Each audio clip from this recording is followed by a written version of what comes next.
Can you tell me what you thought of the lesson today? I thought it was like amazing. I think so. I really loved it. Filling out the blank space as usually the church is giving us the outline, Yeah. listening to the pastor and following the steps. And I really enjoyed the service. Yeah. So I was up running video per usual. It was talking about spiritual warfare and everything, right? Yes. Yeah, it was it's very powerful. I think I love what he said when he was talking about how you can get so easily distracted and interested in the spiritual realms that you lose focus on God. And I've definitely had to repent before because I've done that. Yeah. Is it like that in Ethiopia and Africa too? Like do people get too focused on like the spiritual side of things and not who God is? I don't know. Let me think. Yeah. Um, Originally, before the Christianity came from the West, Africa has a God that they believe in who created this earth and heaven. The God of the Bible? Well, they have no idea about the Bible. They have never seen it until the Mm. West brought it. Yeah. The Christianity and Muslim came from the Arab, and Christianity came from the West. Okay. I'm listening. So they didn't know about the Bible. They just know God. So when people say African is pagan, that's not true. Mm. We believe in God, but through the Bible we were introduced to Jesus. Okay. When do you know when that happened? That is after Second World War, I believe, if Okay. I'm not mistaken. Yeah, Okay. I literally learn something new every day. yeah. Like I thought Christianity was in Africa before it ever transitioned to Europe or the No, West or that is anything like after the that. colonization. We had, for example, my ethnic group, the largest ethnic group in Ethiopia, actually in Africa. Okay. We believe in Waka. Waka means God. Waka. Yes, Waka. Okay. So that is the religion we call it Wakefata. Like WAKA or WAGA? Waka, WAQA, Waka. Okay. Yeah. So we have a God, and we believe in God who created everything on the earth. Mm-hmm. And then the Christianity came from West. People are open to it because it aligns. We believe in God, the Bible believe in God, and then we were introduced to Jesus. So it didn't take much to accept Jesus. Okay. Of course, there's an area the Bible is not there yet. We're working on sharing the love of God Mm-hmm. and bringing people to Christ. But I just want you to know we believe in God before the Christianity came Right. from So the West as well. if I'm hearing you correct, you knew that there was a God and then Is, is God, yeah. right? And then when Christianity came along after World War II, you guys got introduced to Jesus and Mm-hmm. got the Father. Like Yeah. you were able to put a name to the face, essentially. Yeah, in fact, when it comes to my ethnic group Oromo, we were forced to speak in different language, Ethiopia language that Ethiopia was ruled by minority Mm-hmm. due to the colonization system. So we were forced to learn and speak their own language, which is Amharic. So we didn't get a chance to have a Bible in our own language.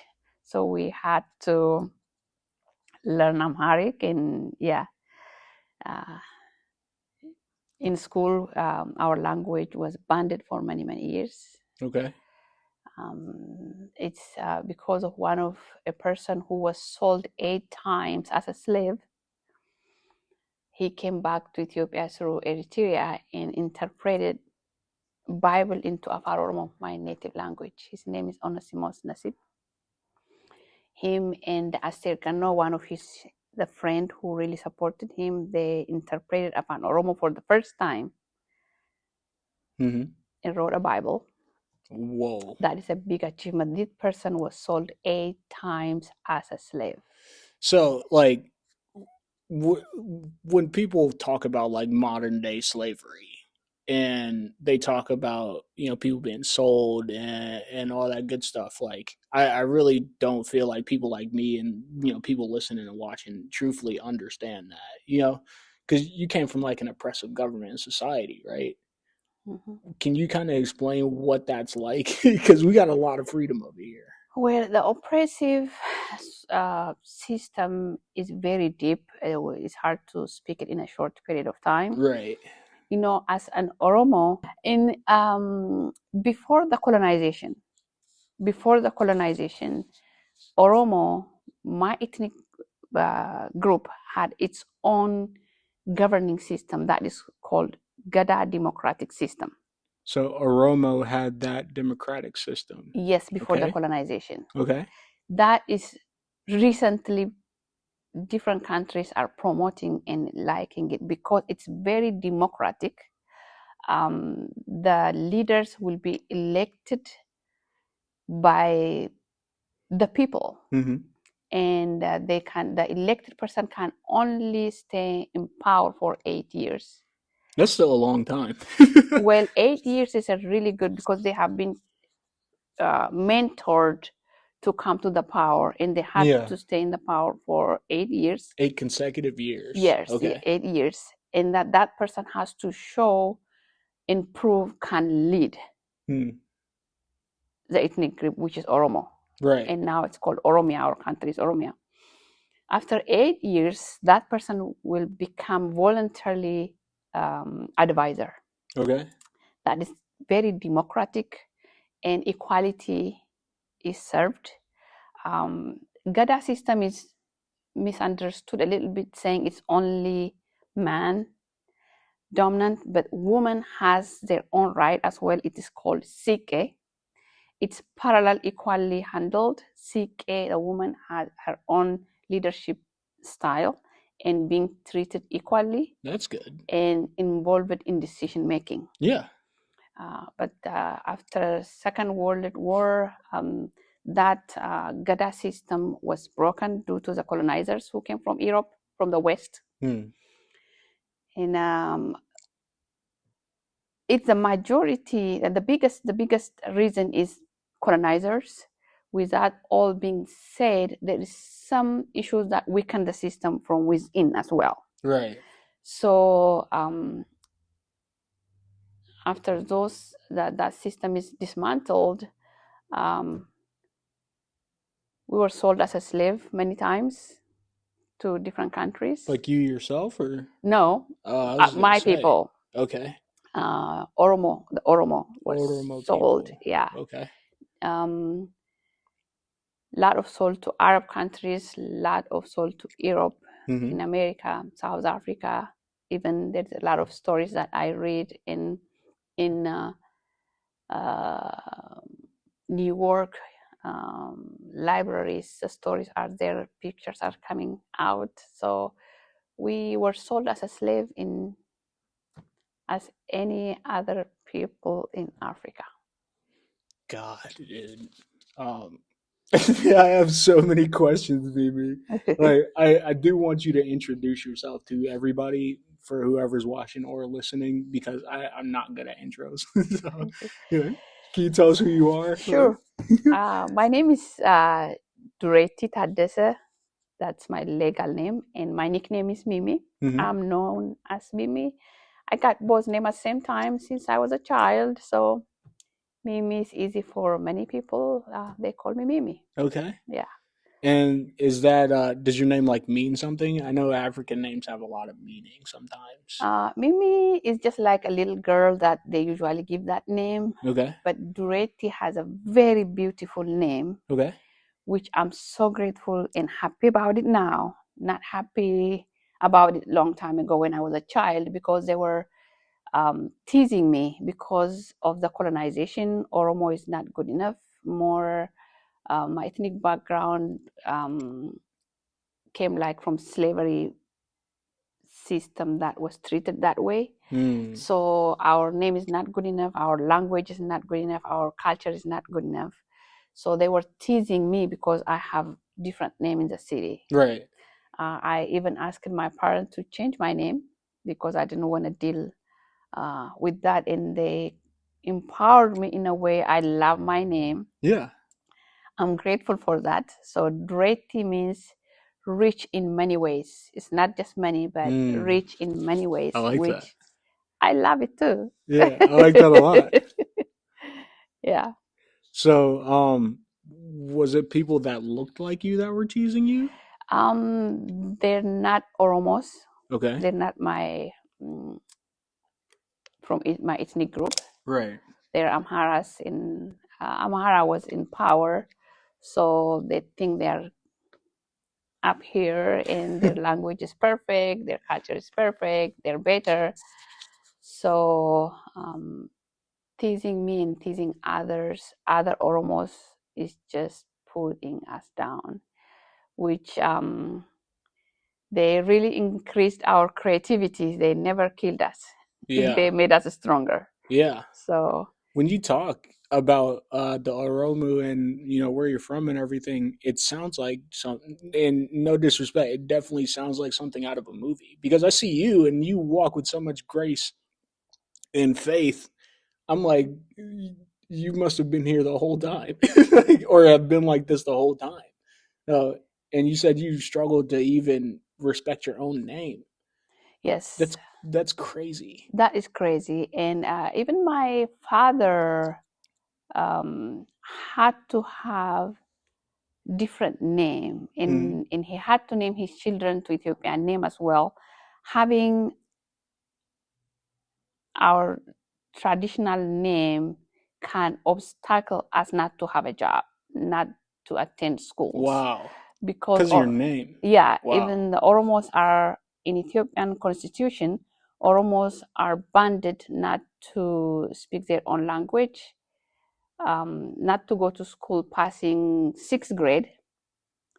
Yes, and then in some areas 3rd grade, and then they were kicking people out of from the class because of our ethnic background. And it's still like that? No, it changed now because of the brave freedom fighters who sacrificed their life, their family, their marriage, but brought that kind of change. And my husband is one of those who was in prison for more than 10 years. Wow. Yeah, being a voice for the voiceless, Yeah. fighting for poor farmers. He was arrested from his dormitory school right before his graduation in Addis Ababa University. And he was kept in prison just because he voiced his voice to protect others. There's like, first of all, how have I known you this long and haven't heard the story in full? Like, this is why I love sitting down with people like you, because you really get to hear the long, drawn out, cinematic type of like story that you have. And it's important for people who walk around and see you smile with all this confidence and strength all the time to know that you came from very humble beginnings, like very oppressed beginnings. Like, and shout out to your husband too for being one of those people that stand up and talk about it. Like, what was that like? Were you with him when he was fighting like that, or? No, at that point I was young. Okay. I was living with my mom. But I can share during the youngsters university students were struggling for freedom. Yeah. In Ethiopia, Christianity was banned too during communist regime. Okay. So all churches were closed. So my mother gave her house to be used as underground church. So I grew up underground church, being my mom's house, living in the house, but it became a church. Wow. So the communist regime, I thought communism like supported everybody having the same resources and everything. Why would they close the churches? Well, they don't believe into any Christianities. Right. I see. I see why people hate it here now. Okay, Yeah. I get it. So we were rejected from the government aspect, and also a lot of people were not Christian in neighborhood. They were rejecting us, mocking among us. There's a time that they throw stones against us as a kid. Yeah, fear after fear, being seen by the government workers, hated by neighbors because we are born again Christian. And not allowed to worship loudly, pray loudly. We had to hide everything. Wow, So dude. people come to our house from the back of the yard, from the front yard, one by one. They cannot get into the house once because we will be caught. Found out. Yeah. Yeah. That's how I grew up. Fear was part of my life, but never broke me. It would have broke me. I can't even say God's name out loud. Like, Well, without God, there's no life. I'm thankful that my mom really stick to Jesus and introduced Jesus to us mm-hmm. in our family. He's our refuge. He is our hiding place. Yeah. He's our everything. Everything. My family and I, we cannot imagine ourselves to survive without Jesus. Right. So, what was that like? Was it like governing officials or police on the street looking for Christians? How did that work? well, they cannot just go and look, but it's official saying churches are closed. It's not allowed. It's official. Oh my So gosh, since man. it's official, we had to hide it. Mm. I remember my mom was hiding Bible, some tracts, some related to Bible notes, hiding in somewhere in the house, and then when the people come to pray, she will bring it out. She was in a high risk in that aspect. My father-in-law, which I didn't know him that time, I learned that after I got married, he was in prison because he was the first pastor in Ethiopia, Lutheran pastor. They were preaching and planting churches. He was arrested as well. Mm. And people that I know during my age, like Pastor Tesfaye, Luba Tesfaye, there are two of them, the two Tesfayes, and the choir. Even my sister was in the choir. She was arrested because she was singing. I was told by my mom to drop some food at the prison Mm-hmm. for the Christian prisoners. Yeah. That was my experience. I had no idea that we were risking our life by 100%. dropping food, but 100%. as a kid, so my Because they could have mom, just thrown you in there too. yeah, who knows what they're gonna do? But Yeah. my mom took a lot of risks to support Christians, and Jesus has been in our life. Still, He is, and He will be there forever. And that's how I grew up. I did not know any of this happened to you. Like, I'm not saying that lightly. That's awesome. So, I like just walk with me real quick. So, you're growing up, Christianity's outlawed. They're closing all the churches. Your mom has to hide Bibles and hide people from worshiping God. What made you stick to God closer? Did you just know who he was? Or did you have questions? Or were you like, why would God allow all this to happen if he's, God, if he's king, if he's Lord?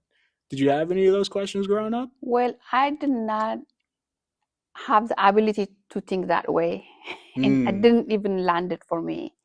Um, like I said earlier, He is the only one that we have, that He is our Savior. He will protect us. God will be there. God will save us. God will do this. right. He is our refuge. He is our go-to person. He was and is and will be our hiding place. So, no doubt, no question. Wow. Mm, I respect that a lot. Like, because we're in America and we have a lot of privilege to ask questions, but you came from a place where, there was no question about who God was because that's all you had, but there's so much abundance here. You're like, maybe I don't need this all the time, that's something I've seen in American Christianity, even out of myself, that I've had to repent of, like it's, that's fascinating to me how it's so sacred that you couldn't question it, but in America you're free enough to ask these questions to reaffirm what you want to believe. Does that make sense? Well, yeah, it's too much freedom in this country. Wait, what do you mean too It's much? too much freedom that it won't let us see the blessing that we have. Okay. You know, even though I grew up in that situation where I shared, I was thinking that it's part of life everywhere. It's part of life. I did not know better. Yeah. Life Wow. exists. So that is a normal life. Yeah. And after I grew up and moved to my sister capital city, Finfinne, and while I was living there and with my uncle as well, and I met my husband and we got married, and I learned more what is going on. Yeah. About the oppressive system, the military. The military was taking over after Gada system that I shared earlier. Yeah. That was broken, and it was about like Haile Selassie, and then Derg, the communist regime the military took over the system, and it was a mess. When as a kid, who I have no idea what mess means. I thought it's part of life. Yeah. But what really amazes me was like my husband was trying to come to America. He got a scholarship from Emporia, Kansas University. And he got out from prison. He was okay to leave, supposedly. But he couldn't live freely. Underground security was following after him to see where he's going and what he's doing and everything. So I was seen with him. I was feeling unsafe. That was very deep fear that I experienced, even more than growing up underground church. Yeah. Well, you don't want your husband to die or get in prison again. And he got a visa to come to United States, and we went to airport and we said bye. He get into the plane. There's a curfew in Ethiopia, so we had to leave. And his brother refused to leave because he didn't really trust the government.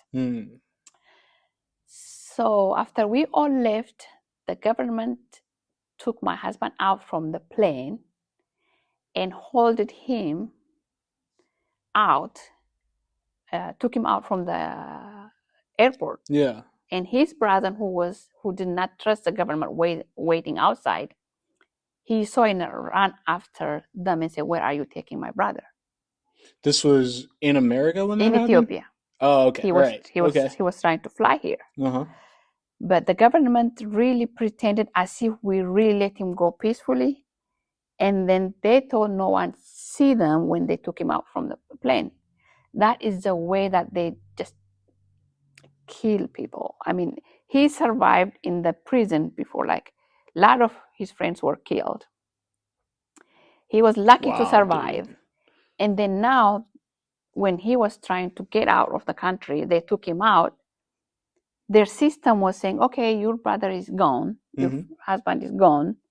We assume that he went to America, but they took him out from the plane. But his brother did not really trust the government and waited out there until the plane takes off. And he ran after his brother and asked, where are you taking my brother? And actually, Danny told me he was in the car with security, government security workers. And yeah, the brother saw us, and what are we going to do? And they told him to drop him somewhere on the street close to one of the hotels. After midnight, they dropped him, and his brother took him home. It was absolutely unsafe for us to live there. So he decided to flee the country through Djibouti, and he said, if he leaves me there, I will be in a high risk as well, since I already being seen by the government workers with him. So we tried to flee the country through Djibouti. You know Djibouti? Djibouti is a border next to Ethiopia, close to Somalia. Long story short, or a long story, make it longer. Yeah, okay. So that journey by itself, we getting up early in the morning, going to public transportation, changing our clothes not to be seen, trying to fit into the local people, and anytime police come and ask me, where are you going? My heart pumps as if they know what's going on. They know what I to mean, my do. heart pounds in America. Uh, So I can only imagine them actually looking for you. Yes, Yeah. and we managed to be at the border of Djibouti, but somehow there was a big fight a few weeks before our arrival Okay. between contraband business people and the government. And between that tension, we were caught, we were arrested. We end up in that tension. So we were arrested, kept in local prison in that area, a lot of torture, a lot of questions. You guys got tortured? Yes, I was tortured. One of my husband's friend was tortured. I don't know how much they tortured my husband, but they beat him up. And they locked him and one of his friends in a room that was used as a restroom. Yeah. And I was left outside to sleep. I was the only woman. And I really prayed hard. I grew up underground church. This is the biggest story. Then I can tell you how Jesus is more. I found out how Jesus is very close to me. So in that moment, desperating, hard, thinking what to say, what not to say, how can I save my husband, how can I save his friends, am I being heard? Whatever I say, they gonna understand. A lot of things run into my mind. But when it comes to at night, one of the soldier, the guard, was trying to rape me, and that created more fear. And I prayed, Jesus, come and save me. Jesus, come and save me.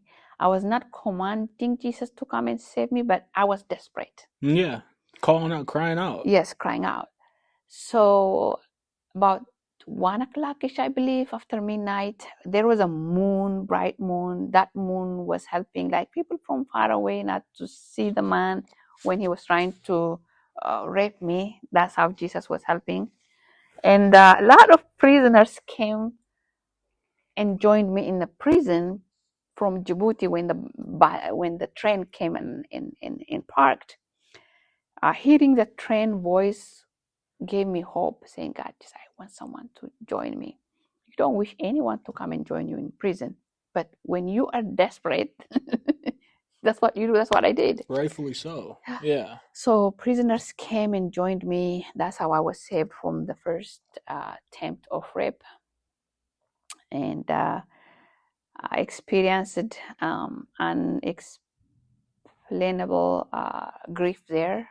And then went to another prison. They took us, they transport us, putting us in a train, trailer with a train. The trailer was used to hold animals and hay.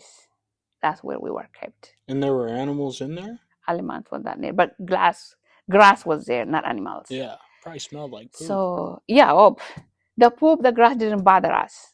Because we were in survival mode. Right. What to say? What can we say? I just want to hear what my husband would tell me. Yeah. The handicapped, lucky as me and my husband was handicapped together. Yeah. The other, our friends were handicapped together. We were able to ask some questions, even though guards were with us.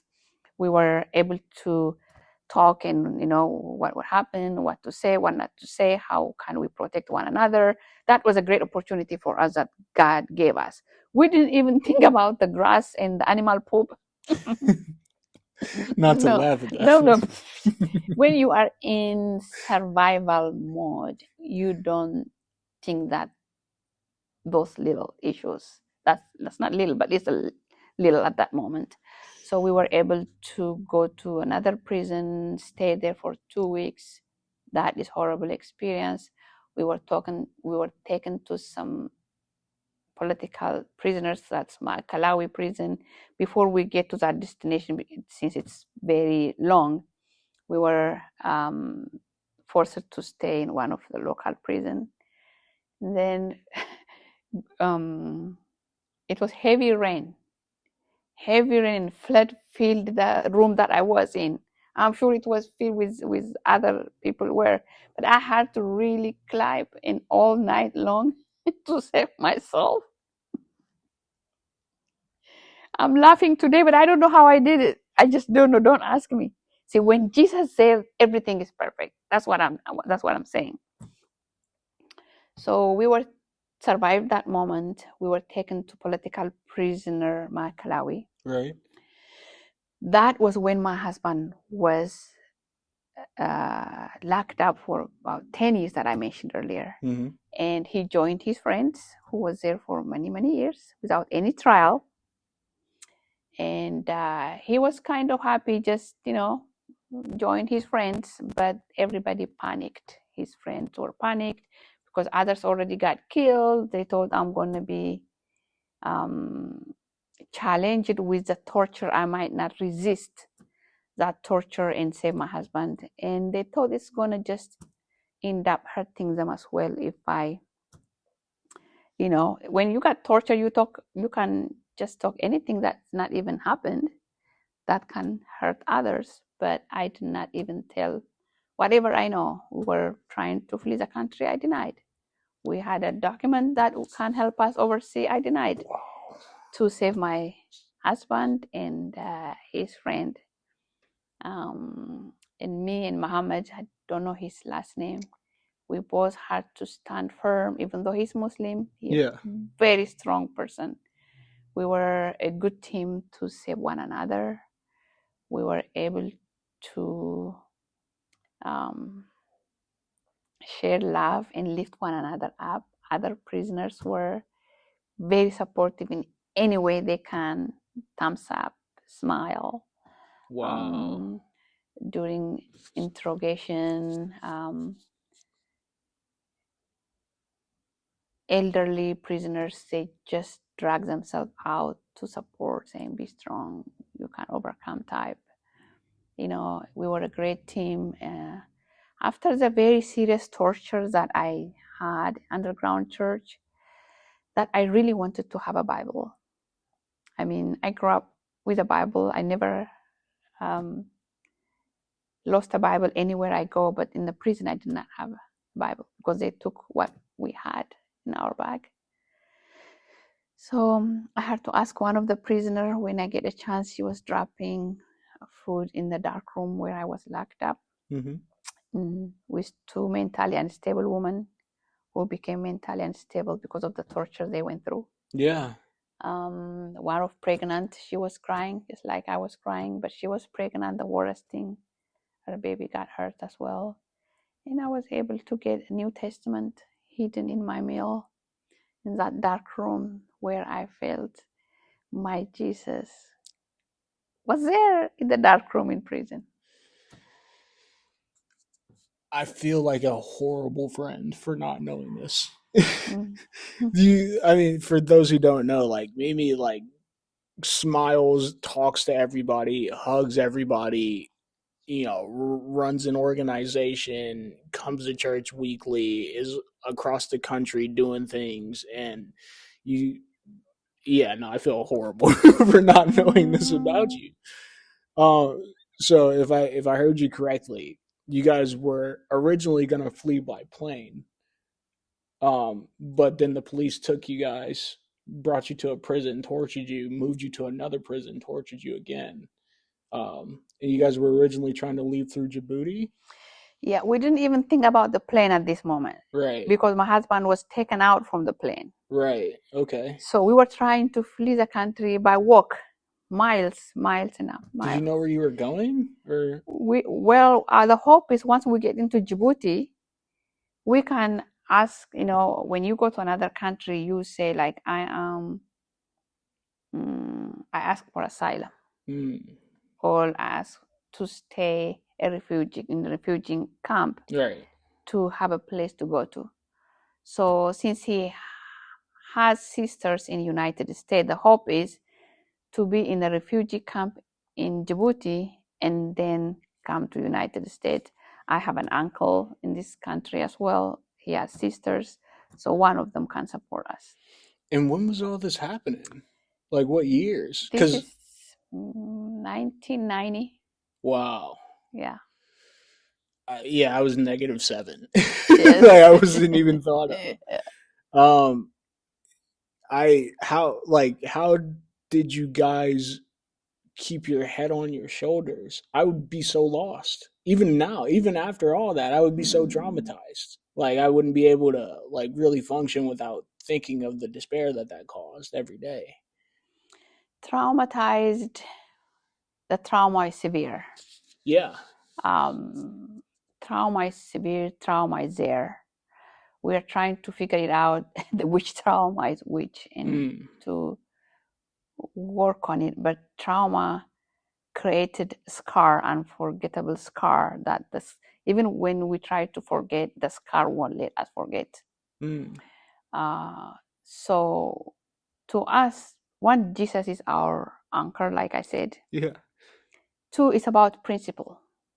What do you mean? Principle, believing to what we believe, stick it to it.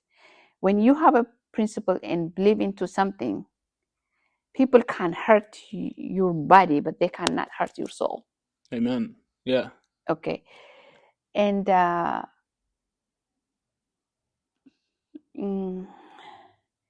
while we are struggling with that trauma, at some point we didn't even know that it's trauma. We were into survival things. Right. We didn't even know trauma exists. When you got to America, was it like a sigh of relief or relief, big relief, and swimming in the ocean to figure it out? You know. What do you mean? It means like it's a big country. It's new culture, new infrastructure, and we have fear. If someone comes and say hi and be close to us, we think that they're spying us. We didn't know that was a trauma that we were dealing with. Did you guys know that there's religious freedom here, or you guys kind we of? heard, but it won't land easily. Right, that makes sense. That makes sense. You know, so there's a time that we were even suspicious, our family members, when they ask, "Where are you going? What did you eat today?" I come home, Dan, why are they asking what we ate? Why are they asking where did we go to? Oh, they might be spy. Wow. Oh my gosh, man. I could not imagine. Yeah, so that is not an easy thing. What is the better way of thinking is having Jesus, having a principle and believing into what we believe. Yeah. And also giving up is not an option. Right. You know, if we fail, we can get up. If we fail, we can get up. So that is what resilience is about. Wow, dude. Wow. Oh my gosh. I just want to thank you. Like not only for believing in Jesus so heavily, but like being able to talk about it so openly. You know, I don't think I'd be able to talk about something like that all the time. You know, it's for those of you who can't see, like I'm looking into Mimi's eyes and it's almost like she's showing me a part of her brain. You know what I mean? Like you're showing me, like I can see it now. You know, like I can see it on your face, and the fact that you can still like smile through all that and pray and love God, dude, that is awesome. Thank you. Seriously. Can you tell me like why you decided to? Well, I know why. Now after you explained it, but like, a book is not a short like venture at all. So, what made you, or why did God tell you a book was the best way to do so? To explain this. To write a book. Yeah. Well, vulnerability is not our culture, especially for women. You said vulnerability is not? Not Okay. our culture, especially for women. Okay. And I really struggled even sharing, but with close friends, with American close friends, I share. Others, they experienced it, but it is shame even if they share it. So that makes sense. For me, seeing the freedom that woman has in this country led me lead to start non-profit organization. We can talk about it later.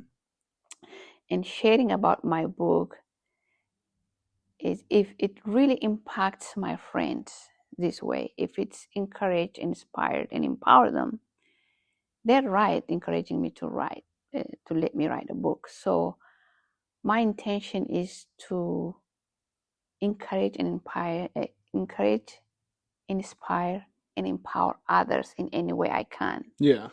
in these days, especially after COVID, there's a lot of suicide, a lot of giving up, a lot of depression. Um, and I hope my book, my life story, it's about family, it's about faith, it's about Jesus, about community, about lifting one another. It can lift somebody else in this world. Yeah. So that encouraged me to write and put it out there. I mean, just talking to me, I'm gonna purchase the book because I need to read what you're reading so I can envision it. You know what I mean? Even though you're painting such a vivid picture now, I think like it's hard for people to get into stuff like this in America. And if it's not, it's because they're not sitting right next to you, talking about it. It's kind of like, oh, let me experience, or let me look through, a glass pane window or whatever of what this person is going through, almost like you're watching a movie, which is why I said that earlier. But how do you feel like it's going to connect with people who, not could care less, but are so disconnected from the type of tribulation that people go through in other countries? How do you think it's going to reach them? Or did you even write it for them? Well, reach them means it is in public. This is on Amazon. Yeah. People can purchase on Amazon or Barnes and Noble and other major bookstores. Since a lot of stories are out there, it's hard to pick which is which. Right. So those of us who know each other, who listen to this episode, can just share it to a friend, can share it to their children, can share it to their neighbor, can say like, just let us read this book together, or would you please read this book? That can not only lifting up, they will be empowered to empower others. Yeah. Because we need each other. Yeah. So I got a couple more questions about, your refuge and everything. What was so special about, your birthplace and your people? Because I don't hear that happening a lot in other African countries, or am I just ignorant? Well, you're not really ignorant. The system hided who we are. Okay. Because before the scramble of Africa, before the British or Europe came and colonized Africa, people were just living in the area that they landed. So then the colonizers created that Africa map and then gave us a name. During that time, the European colonized almost all Africa except Ethiopia, because the minority wrote a letter to British and saying, I will help you to colonize this area. It used to be Abyssinian before they called it Ethiopia. And then Minilik, his name is Minilik. Minilik wrote a letter to Europe. Was he like the governor? Was he like the head of state of just Abyssinian, for the Abyssinia? Okay. He wrote a letter saying, I will help you, give me a weapon. I will fight for you and take over this country, and we can share the resources. Then the British gave him a weapon.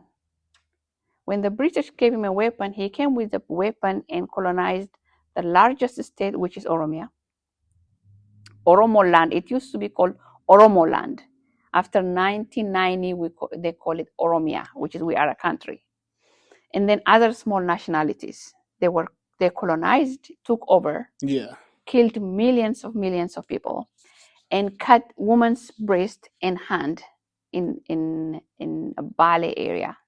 Harmamura and Harmamura and Harkamura Annole is known in history because they cut a lot of women's breast and hand to dehumanize Oromo, my ethnic background. So after they won, Oromo was fighting just like Native Americans, had arrow and horse. But this Minilik had a weapon that he got from British. Guns? Guns. Right. Yeah. They have never seen gun before. Even they were running away from the the noise. Right. You know, the horses were just panicking hearing the noise, not fighting back. That makes sense. So that's how they conquered and took over Oromia and other small nationalities. Then they called it Ethiopia from Oromia. No, from Abyssinia. Okay. They called it Ethiopia. So it became empire to keep that minority in power with the British help. So since we were colonized by them, our language was banned, as I said earlier. We were treated as a second citizen in our own land. Our resources was exploited and taken. Our right was taken. So we were not even using our name, and we were not allowed to pass 6th grade. So how can people know us when the colonial party took over and took all the medias and resources and everything? We were not educated. They are educated. They were able to be educated because they were able to graduate 12th grade. They have money. They were sent to abroad for education, where we became slaves.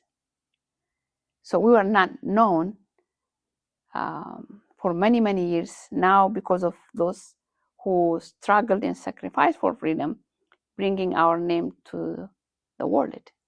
So that's why we're not known. You're not ignorant. I mean, definitely not now. Like, what honestly, like you're genuinely a hero. Like your husband is a hero. Like, thank you. and I don't say that to anybody except for people that deserve it. You know what I mean?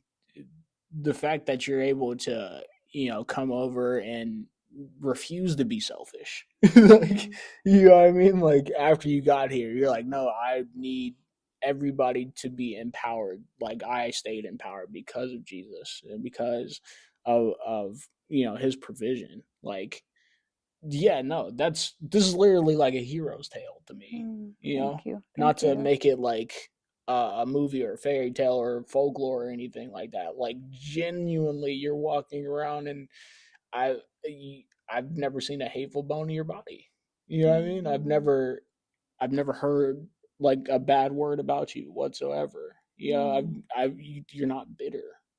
And I feel like even slavery in America with African Americans and everything like that, there's still, and rightfully so, a lot of bitterness and a lot of, hey, we need this retribution. But you flipped it into, grace and blessing others and everything like that. Was that inherent, or did you have to fight for that? And pray for that? Well, I got this from my parents, my grandmother, my mother. Forgive others. Forgive others doesn't mean that people has to walk over us. Yeah.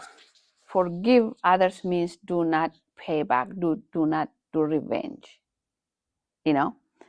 So I learned that from my grandmother and from my mother. And coming to United States and experiencing the freedom that women are having here, going to school freely, and making the decisions on their own at home. They're part of decision making. There's a lot of freedom that even I experienced myself and my husband. And working hard here, I'm not rich, we're not rich, but we are rich with Jesus. Mm-hmm. So having this privilege for our own is not enough. For me, creating the non-profit organization that is called CG Women's Empowerment, CGW, is after my grandmother. I named the organization after my grandmother because she was from wealthy family, but kidnapped and forced to stay with her husband. She did not have a chance to go back and let her parents and family know that she was forcibly kidnapped. So they thought her daughter just ran away. So she got disconnected from her family. And the wealthy man who has a power who married her kept on marrying another woman. And then she was not given a right to own what he has and experience as a wife life. He was just being greedy. Yes. Yeah. So she lost from both places. Yeah. You have nothing, essentially. Nothing. Yeah. And then she lost her dad when she was a child. And then here her husband is doing this. And then she had 2 children, my mother and my uncle. Determined, loving, hardworking woman who raised her own children and her husband's children as well. One of her son, she has 1 boy and girl. So her son, who was the second person to get a scholarship from Ethiopia and joined Oxford University. That's huge. That is a big deal. Yeah. But he went back and worked in Ethiopia. Ethiopia government forced him to write false statement saying Ethiopia economy is getting better. Then he was in charge of the economic reporting. Yeah. For the country. Well, yeah, if you're gonna do it, you know what I mean. If they're gonna force you and you're gonna adhere to that, they're gonna put you in charge. Yes. So you can falsify any type of document. He refused it. He refused to write false statement. Yeah. They were trying to get money from World Bank or IFM by having false statement. So he refused. He ended up losing his life. To me, it's a devastating losing that kind of determined, hardworking uncle. On the other hand, it's better to die with the truth than living for many years with a false lying. So my grandma produced that kind of person and raised me and other siblings. You know, there are a lot of people who experienced what she experienced, but she didn't even get it. They didn't even get a chance to raise their grandkids as she did. Right. So I want to go back and empower those women. So that's why I started a non-profit organization named after her, empowering women by giving a cow that I can talk more about it when you ask me. I mean, you're answering most of the questions that I sent you. So. No, you're doing awesome. Seriously. I'm genuinely fascinated. There's a lot of things I feel like we as a country, and we individually can learn from your story. Obviously the big themes, but what's something either from your book or from where we're talking now that you feel like people can really hang on to that we might not have talked about yet? We have not talked about how we are transforming communities through my nonprofit organization. I want to talk about that. Yeah. That is, we are using Dabare program. Dabare means reciprocity. Okay. So that program was very active in Oromia before the colonization with Gada system. The rich people gives a cow, female calf or a cow, to a very poor woman in their village. Then that woman can use a dairy product, feeding her children, selling the extra, and she has to give her firstborn female calf to another woman in the village. Then she gives forward. So the rich person empowered that woman has to empower others in the village. The gift multiplies itself. Yeah. That means that the communities, the people are not giving the fish. They are empowering those women to know how to fish the fish. Yeah. So we, CGW is doing that system learned from local non-profit organization that is called Hunde. That non-profit organization empowered CGW, and we are empowering women through the Dabare system. We are giving a cow to the poor woman in rural Oromias. How do we work that? We collect donations here. We are 501c3 in Columbus, Ohio. We partner with nonprofit organization back home who mentored us how to handle this program. Yeah. I love partnering. So, so they select the poor of the poorest, working with community elders, because community elders are respected in my culture. Then that woman who got selected, majority of them are single. Her husband died or sent to war because the government forced people, the man to go and fight. Some man go to the city and get married to another woman and then left wife behind. God. So majority women, our beneficiaries, are singles. But if the husband is there, but they're poor, they will be selected as well. We want man to be part of the program. Yeah. That's how they be selected and come to the cow market and locally choose the cow they liked. We want them to feel they own it. Yeah. We want them to feel they're human being, not property. Our beneficiaries experience a lot of harmful practice in rural areas. They get raped when they spend their time in the jungle looking for firewood to sell it. They carry it on their back and walk miles to sell it. They be away from the children all day long. And the youngsters are at home. The older one take care of the siblings at home. The boys are become a shepherd. So we are minimizing all that. By giving a cow, the woman can be around home, around children. She can take care of the babies. The older one who is ready to go to school, we encourage the mothers to send them to school. Yeah. So that's how we are empowering women through the Dabare program. So if anyone would like to join our program, we would love to have them. If they want to do this kind of program in our cities here, in our communities, we can do it in that way as well. I would love to share and empower them in a way I can empower. And my team as well with CGW board members. We have amazing people who are leading the organization. Yeah. So that's how we are empowering. It's not only a cow that we're giving. Cow is our main project. Yeah, I was gonna ask, what else? Like, what other resources do you guys give? Good. So it all starts with the cow, right? Okay. Cow is everything for women. She's so proud, milking her cows, giving the milk to children, selling it. That is great. We share the love of Christ through our program. They see Jesus through our work. That is number one. The other thing is we encourage the mothers to send the children to school. So that when they send the children to school, there's no libraries or book rooms or books, even shelves. It does not exist there. So we work with rural areas, schools, and we create reading rooms by buying books from local bookshelves, painting the room, and then the school provides a librarian. That is one of the things that we empower the children through education to break through intergenerational cycle. We provide solar light bulbs, children to do their school homework at night. There is no electricity in the area. The parents are using advantage of it, using the solar light, then they're not cutting more wood for the fire. We also build animal clinic. We want the animals to be healthier, the cows and calves.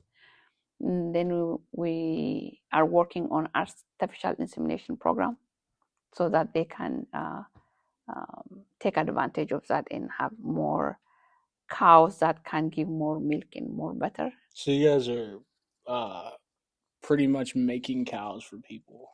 Yes. Wow. Yes. That was not on the website. At least from what I saw. We do the breeding. Okay. We do the breeding, but we have to train the woman, and we're still working on it to make it easier. Transporting, it needs a fridge, it needs means of transportation. There is no fridge in the countryside. Yeah. How can we have a mobile animal clinic type? We are working toward that strongly. We're not talking in public because we are in the process. But the animal clinic itself is helping about 3 or 4 villages that we are working. So far, we have covered about 14 villages. Yeah. So that one animal clinic won't cover all those 14s. There is some distance in between. Yeah.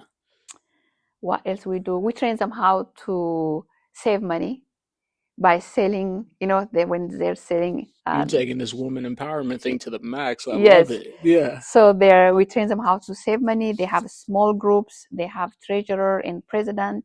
So we are empowering the women to be leaders. Yeah. So they have their own leader. Now those leaders are trained as a trainer. Mm-hmm. So the leaders, we have 110 leaders from 660 women. So those people go back and train their group. Yeah. So we trained the trainers so that they can go back and train their people in the villages. So what are some of your long-term goals? Like, do you like women empowerment and giving them all these resources so they don't have to fight, claw, and scratch, and go through, whatever type of traumatic experience they might go through just to get their children food and everything? Do you see a future where they're in positions of power? Do you see a future where they can huddle together and be self-sustaining? Well, like, that is a goal. okay, That is a goal. As I said earlier, we're not giving a fish. mm-hmm. We're giving them how to fish it. Yeah. So the cow is training them how to fish the fish. Right. So the goal That makes sense. that we're sending the children to school and providing books. That means they can know their right. They can be educated and find a job.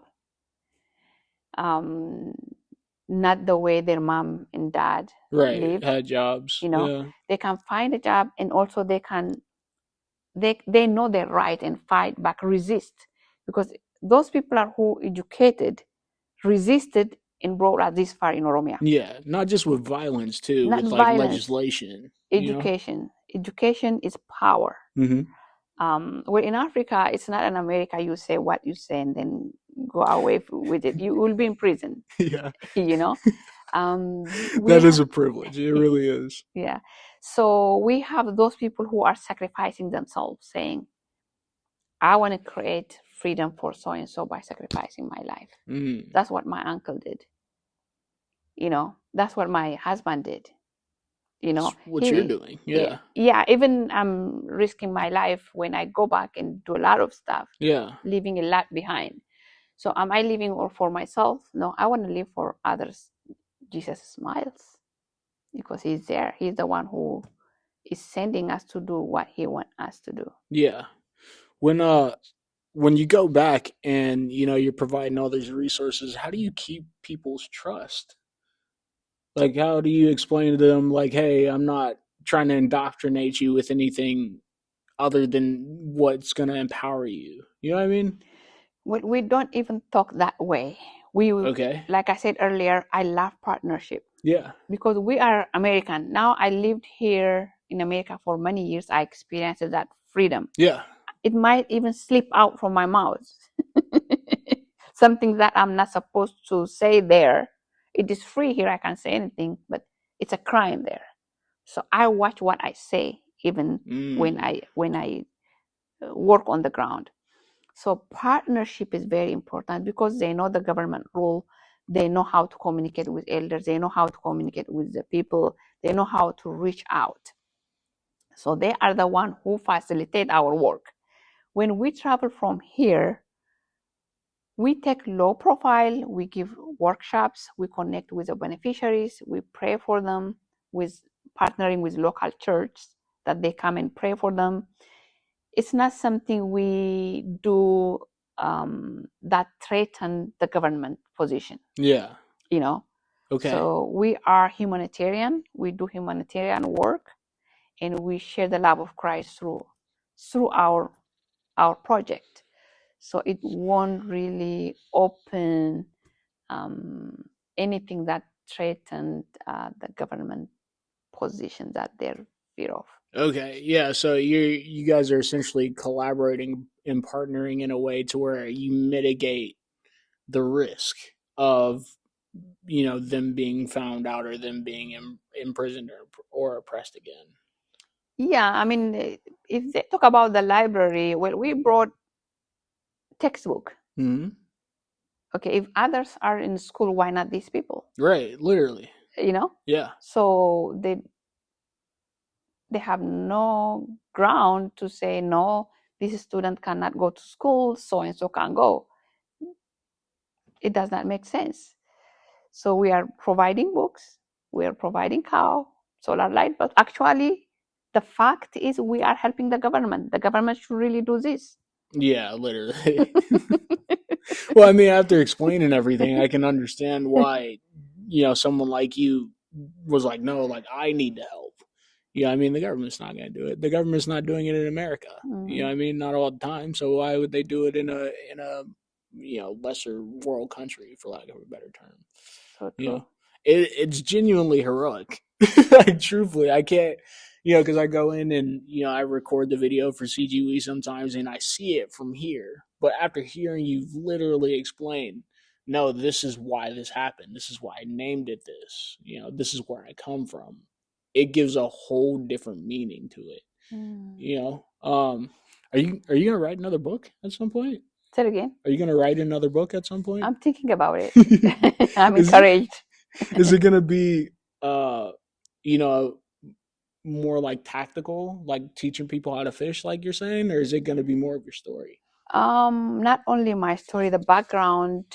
It can be like the background, it can be the Gada system. Yeah, and then that would be awesome. Yeah, and then I will touch a little bit because I'm not a researcher. I will leave that to the researchers who really studied hard on it. Yeah. But I will touch a little bit about that, about women rights, how it was, and what is going on now, and then how can we continue empowering? How can we share the love of Christ to others and be with each other, lift one another up? That would be awesome. I cannot wait whenever it comes out. That would be fun. I definitely got a few more questions. When you see like non-believers in America, what's your heart posture like towards them? Or if you see somebody in church like struggling with their perception of who God is, or they're complaining about like their coffee being too cold or something like that. how do you handle people like that? You don't scream at them. Like, I'm way better now. But when I came to United States, I was saying, are they crazy? Yes, no, we are crazy. What is wrong? We're 100% crazy. I just people have their own experience. We all have our own experience based on its level. Right. So it's my ignorance of understanding that I judged. Well, I mean, yeah, I get what you're saying, right? But at the same time, no.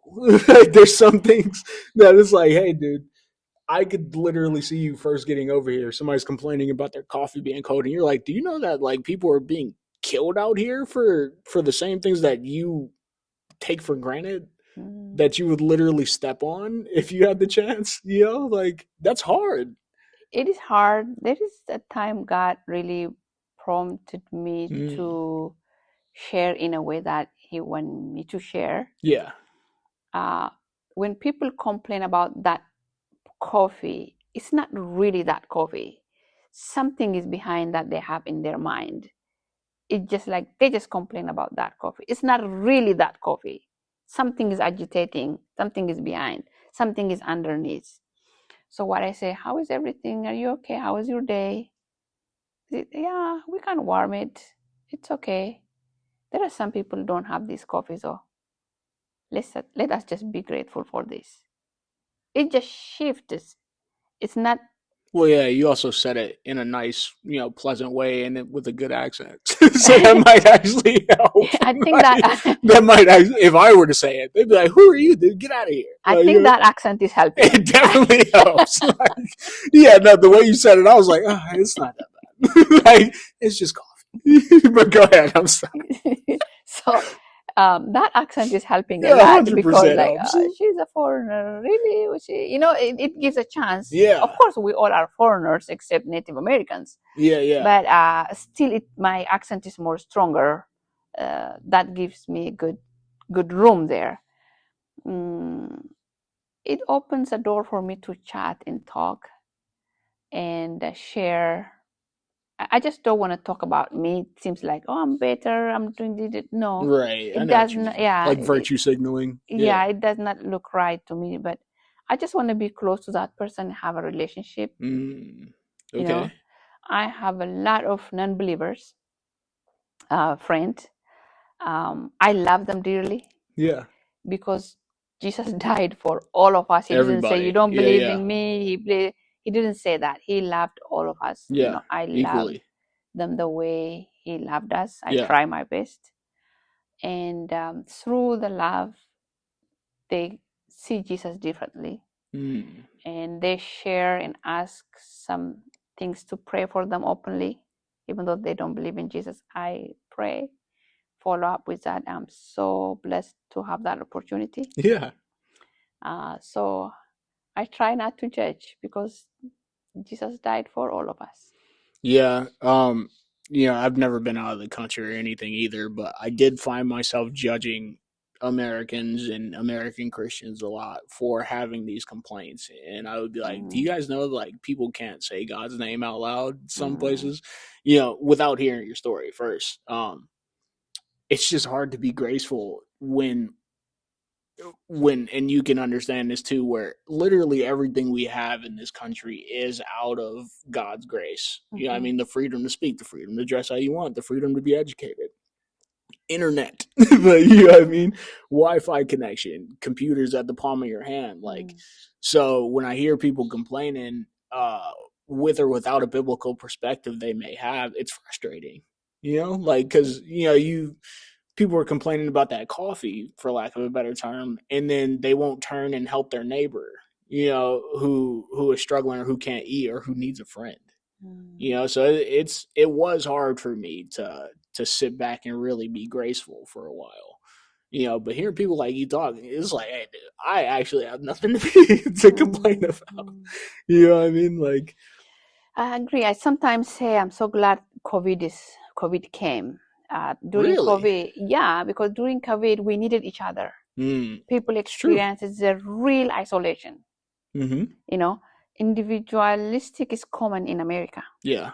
So people go home and come to work and come to church, just listen to the word and run out from the church. Don't even have time to Yeah. socialize. You see it. Yes, Yeah. They'll leave early just so they can get out and not they talk just to got out like anybody. time, Yeah. time, time, time. Yes, the system created that moment, like It's time, true. time, time. Yeah. But how can we get out of that and have moment for one another? You know, during COVID, when we were out 2021, 2022, we really looked after each other better. I know I get that. Yeah. it faded out a little bit, but I like the way people came to be there for one another, dropping soups at the door, checking on each other, texting and saying, "Hi, how are you doing? Yeah. I haven't seen you. Are you okay?" Type. It brought some connection moment. Mm-hmm. So I hope that connection stays. Yeah. Hopefully, it doesn't take a global pandemic Yeah, for it to so we happen don't want again. that. Yeah. Yeah. When people complain about Wi-Fi, I don't have Wi-Fi. I don't have Wi-Fi. I really smile. Say Wi-Fi. The saying, right? It's like, who you really are is who you are when you have slow internet. Oh, that did not hear that. I'll send you the quote, but that really stuck with me. I'm not gonna scream at slow internet when you can be so grateful that you even have it. The fact that I can text you and Mhm. you'll be in a different state, let alone country, and you can instantaneously respond, that's incredible. So like if it goes a little slower, I'm gonna be all I, right. I want to have it. I want to have that because when I go for mission trip, that's one of the things that I share with. We stay in the hotel. We will have some hot water.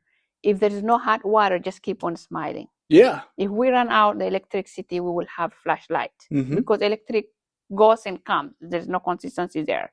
Wi-Fi, you're lucky if you have a Wi-Fi. Right. So I'm like, we can survive without a Wi-Fi. We can survive without a light. We can use cold water if there's no hot water. So I give that orientation before we take off from here. Yeah. And I experienced some like, we don't have a Wi-Fi. Yes, we don't. It's okay. We will get it later. No, it is an inconvenience. It actually is. But yes, it's easier to have the mindset of being grateful for what you do have and what you can feel and see versus complaining about what you can't. And I feel like even if you're not Christian and listening to this or watching, you can understand that. You know what I mean? I only have a couple more questions. This has been awesome. How you feel? Great. Good. Yeah, I'm feeling good. Just wait till these cameras come on. Yes. You get a sigh of relief. But okay, so let's assume that we're talking to a bunch of non-believers and everything like that. It says, if I'm not mistaken, it does say in the Bible that it's only because of God that we want the things of God, right? And we want His desires because of the stuff that He prompts in us. What would you say to somebody who has your type of heart, right, to care for people and like fight for injustice and everything, but they can't get with God? What would you say to somebody like that? They're like, I don't believe in God, but I do believe in everybody having a good life and everything like that. I will say to them, I wish you experience what I'm experiencing. I love you. I kind of don't want them to experience slavery and torture. Not that one. Not that one. I almost cried when you what I talked want about them to experience is the love of Christ that I have, the peace that He has given me, the love that I unconditionally gave me being by on the cross. I want them to have that. It feels I feel complete with Jesus. I want my loved ones to feel complete. We have a family, we have a friend, we have a husband and wife. Everybody will leave this earth, but Jesus will never leave us alone, and we will be enough without Him. So I really call my non-believers friend to experience the love of Christ with me. And to ask for it, right? Yeah, heaven is not fun without you, if you're watching. That was awesome. Yeah, let us have fun together in heaven too. So I'm having fun here with you on this earth. Heaven won't be fun without you. So accept Jesus and we will have fun in the heaven together. It's a pretty radical statement nowadays, but it's true. It's like, hey, dude, I'm serious. I dearly love my friends. Most of my families are Christian. Some that I don't know, I have never met, might be in countryside. I hope they will come to Christ. I'll try my best through CGW if I come across. But I have a friend who don't know Jesus. So I really mean it by saying heaven won't be fun without you, because I love you dearly here. And I appreciate for your friendship. And thank you for amazing support that you do for CGW and for me, lifting me up anywhere that you see me. Sharing about CGW to your family and friends. Empowering others that you have never met. CGW board members really appreciate what you do. Even if they don't see you, most of you come the fundraising. There might be the police coming to. Oh, no police coming to get us. So, if you guys can hear the sirens and everything. Yeah. So that's what I want to share. Okay. So let them join us. They can visit our website to learn more. Yeah. At cgwafrica.com is our website. They can email me at cgwafrica@gmail.com. You can share our website and Facebook page to family and friends. What about like your Facebook and everything? And Facebook as well. That is CGW Facebook. We have it. My Facebook name is Mimi Tadesse. That's me. You can follow me that way. And also LinkedIn. I'm on LinkedIn. You can follow me on LinkedIn. Dureti Mimi Tadesse. Let us be a family. Let us be a team, creating positive impact. So that's my goal. Yeah. What do you like? Do you still cook like traditional like meals and everything from your country? I do. Nice. That's pretty cool. Yeah. I cook. My husband loves it. I cook once or 2 times a week and put it in the fridge. Yeah. After hearing you talk for over an hour, it doesn't seem like you've ever had McDonald's in your life. McDonald's, when I came to the United States, the best food that I loved is grilled chicken sandwich and French fries. From McDonald's? Yes, not other food. So I do not like any other food. It took me years to adjust, especially pizza. It took me many years to adjust. What? Yes. Wait. All right. This is the most interesting part. What do you mean? What do you mean? I don't know pizza. I saw kids eating pizza, and I thought that's kids' food, not adults. So I created boundaries there, and there is some food that I could not eat because it's cultural difference. Okay, that makes sense. What about Chinese food? Like, it took me some time as well. Wow. Yeah, and it's the same. Anyone goes to different country. Yeah. It's not easy to adjust with the food and culture. It takes some time.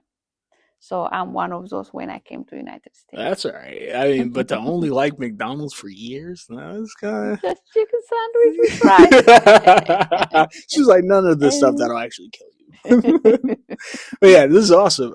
Hopefully, we can do this again at some point. Sure. I know you're super busy, and I try and be busy and everything like that.